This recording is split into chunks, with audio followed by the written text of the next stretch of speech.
Praise the lord. ప్రభువైన యేసు క్రీస్తు నామములో మీ అందరికీ ఉదయకాలపు శుభాలు తెలియజేయుచున్నాను. ఈరోజు దేవుడు మనకు అనుగ్రహిస్తున్న అతి శ్రేష్టమైన వాగ్దానము కీర్తనలు 121వ అధ్యాయము 6వ వచనాన్ని చదువుకుందాము. పగలు ఎండ దెబ్బ అయినను నీకు తగులదు, రాత్రి వెన్నెల దెబ్బ అయినను నీకు తగులదు. శ్రేష్టమైన వాగ్దానం దేవుడు ఈరోజు మనకు అనుగ్రహిస్తున్నారు.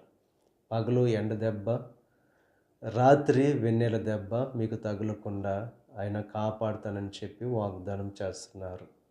ఇశ్రాయేలును కాపాడువాడు కునుకడు నిద్రపోడు.